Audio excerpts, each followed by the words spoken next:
نسألك الجنة ونعوذ بك من النار. نشهد أن لا إله إلا الله. نستغفر الله. نسألك الجنة ونعوذ بك من النار. نشهد أن لا إله إلا الله. نستغفر الله. نسألك الجنة ونعوذ بك من النار. اللهم إنك عفو تحب العفو فاعف عنا. اللهم إنك عفو تحب العفو فاعف عنا. اللهم إنك عفو تحب العفو فاعف عنا يا كريم. نشهد أن لا إله إلا الله. نستغفر الله. نسألك الجنة ونعوذ بك من النار. نشهد أن لا إله إلا الله. نستغفر الله. نسألك الجنة ونعوذ بك من النار. نشهد أن لا إله إلا الله. نستغفر الله. نسألك الجنة ونعوذ بك من النار. اللهم إنك عفو تحب العفو فاعف عنا. اللهم إنك عفو تحب العفو فاعف عنا. اللهم إنك عفو تحب العفو فاعف عنا يا كريم. نشهد أن لا إله إلا الله. نستغفر الله. نسألك الجنة ونعوذ بك من النار. نشهد أن لا إله إلا الله. نستغفر الله. نسألك الجنة ونعوذ بك من النار. نشهد أن لا إله إلا الله. نستغفر الله. نسألك الجنة ونعوذ بك من النار. اللهم إنك عفو تحب العفو فاعف عنا. اللهم إنك عفو تحب العفو فاعف عنا. اللهم إنك عفو تحب العفو فاعف عنا يا كريم. نشهد أن لا إله إلا الله. نستغفر الله. نسألك الجنة ونعوذ بك من النار. نشهد أن لا إله إلا الله. نستغفر الله. نسألك الجنة ونعوذ بك من النار. نشهد أن لا إله إلا الله. نستغفر الله. نسألك الجنة ونعوذ بك من النار. اللهم إنك عفو تحب العفو فاعف عنا. اللهم إنك عفو تحب العفو فاعف عنا. اللهم إنك عفو تحب العفو فاعف عنا يا كريم.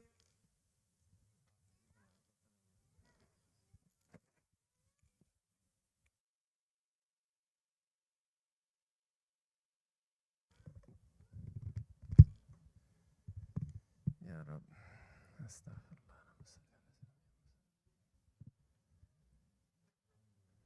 بسم الله والصلاة والسلام على رسول الله وعلى آله وصحبه ومن والاه. اللهم علمنا ما ينفعنا وانفعنا بما علمتنا وزدنا علما يا كريم.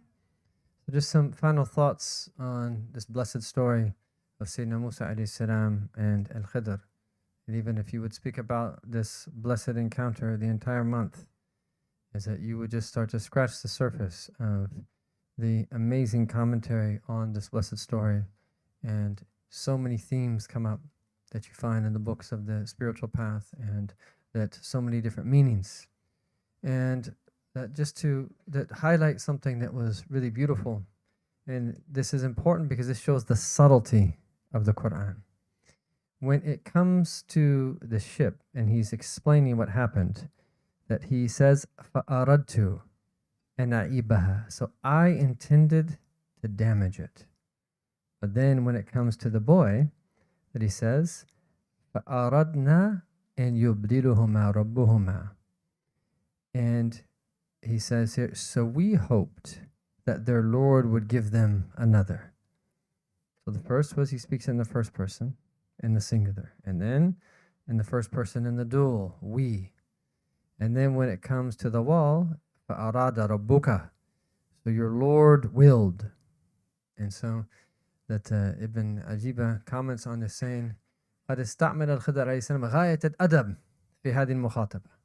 So that Sayyidina Khidr used the utmost adab when he addressed and that spoke in relation to these three different incidents. So when he was speaking about the ship, which is just outwardly something that seems to be something that's an ayib, something that you shouldn't be doing, he speaks about himself only. فَأَرَدْتُ. So I intended to damage it. Now keep in mind, he didn't do any of this based upon his own. This was a command from Allah Ta'ala. But out of adab, he says, فَأَرَدْتُ. That I intended to damage it. And then when speaking about the boy, because is that on one hand, it's doing something that seems to be something you shouldn't do, i.e. taking the life of someone. But then when Allah Ta'ala that speaks of it, that he says, and yubdiluhuma. So we hope that the Lord would give them another, that there be a replacement of something good. He used we. He used we. And he's taking the part of outwardly what seems to be something you shouldn't be doing, and then that nisbat al-khair ilallah. He's indicating that that good is from Allah. And then in the third incident with the wall, is that just because this is solely something that is good, that he says, فَأَرَادَ رَبُّكَ. So your Lord willed. And so he's teaching us the discourse of how it is that we should be. And there are multiple verses that could be mentioned in this regard. One of the greatest is in relation to Sayyidina Ibrahim, when he says, الَّذِي خَلَقَنِي فَهُوَ يَهْدِينَ. He is the one who created me, and he guides. وَالَّذِي هُوَ يُطْعِمُنِي وَيَشْفِينِ. He is the one who gives me food, and he gives me وَيَسْقِينَ, and gives me drink. وَإِذَا مُرِضْتُ. But if I become sick, فَهُوَ يَشْفِينَ. He that cures me. Even though Allah is the one who made him sick. But out of adab, فَإِذَا مُرِضْتُ. When I become sick, فَهُوَ يَشْفِينَ. And then back to وَالَّذِي يُمِيتُنِي ثُمَّ يُحْيِينِ. He is the one who gives me, takes my life and gives me, causes me to die and makes me live. And then in Surah Shura, وَمَا أَصَابُكُم مِّن مُّصِيبَةٍ فَبِمَا كَسَبَتْ أَيْدِيكُم. That all tribulations that come to you are from what your hands have done. وَيَعْفُو عَنْ كَثِيرٍ. And Allah Ta'ala pardons so many things that we do. He pardons. وَمَا أَصَابَكَ مِنْ حَسَنَةٍ فَمِنَ اللَّهِ. Any good that comes to you is from Allah. وَمَا أَصَابَكَ مِنْ سَيِّئَةٍ فَمِنْ نَفْسِكَ. That evil comes to you, it's from your own self. Again, the same discourse. We affiliate good to being from Allah subhanahu wa ta'ala, and we blame ourselves for the wrong that happens. So this is expressed in this blessed choice of language, and it's very precise. And this shows you is that how detailed this Quran is from Allah. And there's so many things that indicate that. But when you start to understand these subtleties in the way that these very deep meanings are interwoven into Allah subhanahu wa ta'ala's book, it strengthens the iman. The other thing, just to point out briefly, in the story of the wall, is that there's a mention of a kenz. وَكَانَ تَحْتَهُ كَنْزٌ لَهُمَا. There was a treasure that belonged to them, i.e. the two orphans. And some of them say there was an actual treasure, yani wealth. And that others say is that it was the treasure here was very special knowledge that was written on a piece of gold parchment. And there was a series of ta'ajjubat, things that one would be amazed by. And some of them say it read, with the name of Allah, the most merciful, the most merciful. I'm amazed by a person who believes in the divine decree of Allah, how they can be sad. I'm amazed by the one who believes in that provision coming from Allah, how they can tire themselves out so much. I'm amazed by the one who believes in death, how they can ever be joyous. I'm amazed by the one who believes in judgment, how they can be unmindful. I'm amazed by the one who believes in this world and its temporary nature, how they can be content with it. And then written on there is La ilaha illallah Muhammadan Rasulullah. And so that is according to one position. And then just summarizing some of these benefits. One of the greatest benefits is what we pointed to on multiple occasions, but it's important to really emphasize.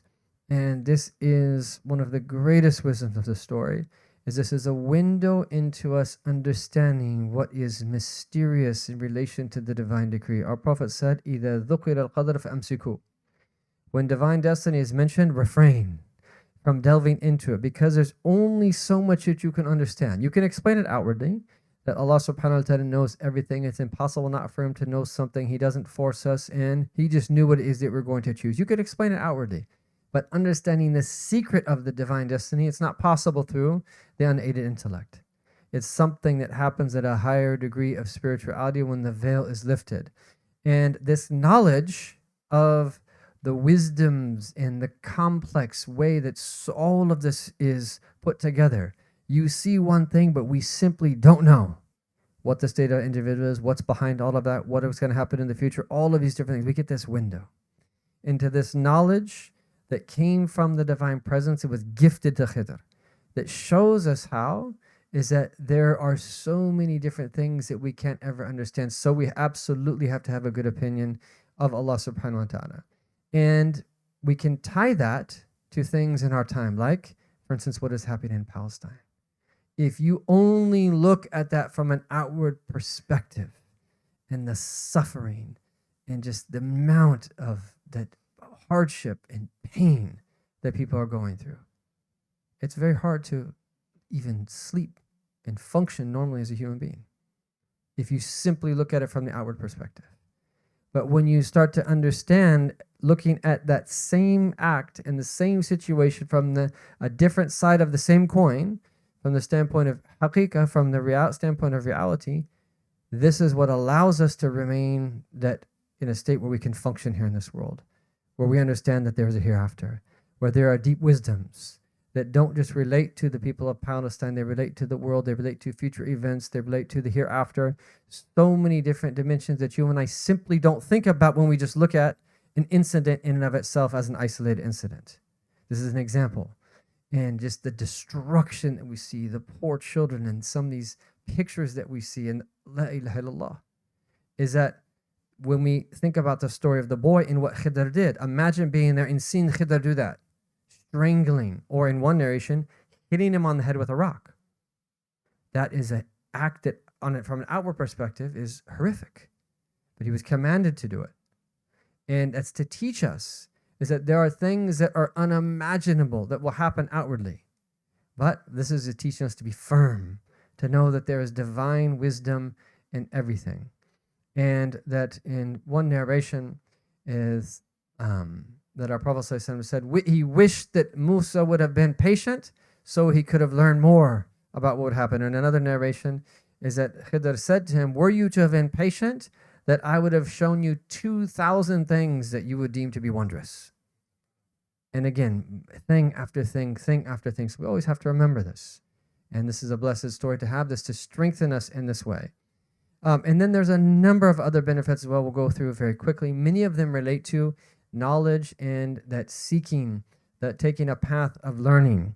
We also learn that we have to have humility in relation to the knowledge that we have. No matter how much that we know, we should always realize is that what we know is what we don't know is so much more than what it is that we do know. So we have to have humility. We have to accustom ourselves to saying, Allahu alam, wa fawqa kulli dhi ilmin alim. Above everyone who knows is someone who is all-knowing. There's always someone in the world that's more knowledgeable than you, and ultimately Allah is all-knowing. But they'll also teach us to respect the people of knowledge. And we know that there are special people in Allah subhanahu wa ta'ala's creation that He's gifted this knowledge to. And our history is filled with some of the great Imams learning from these people. The likes of not only Imam Shafi'i and Imam Ahmad bin Hanbal from the early generations, some before them, some after them, and even Sayyidina Ali and Sayyidina Umar, that the Prophet himself commanded them both to go to Uwais al-Qarani, who was one of these people who had this special knowledge. This is a tradition that existed from the early period and extends throughout Islamic history, and these people are still alive with us today. Special people that are gifted knowledge, that special knowledge from Allah subhanahu wa ta'ala.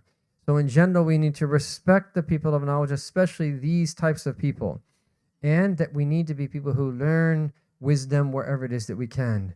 Just as it's also that meaning behind it is learning the importance of patience. And here patience is that the way we normally translate sabr, but it's such an important word that has so many other meanings as well, like forbearance, strength, discipline, self-restraint. Even there's a connection to being content with the divine decree. All of this essentially is about patience. And this is something that you and I have to do over the course of our life until that we meet Allah Ta'ala in determination. Look at the determination of Musa that set out to learn. And no matter what it was that he was going to have to sacrifice and struggle to meet this blessed assurance of Allah Ta'ala, he was willing to do it. Just as it's also that a blessing to have righteous parents.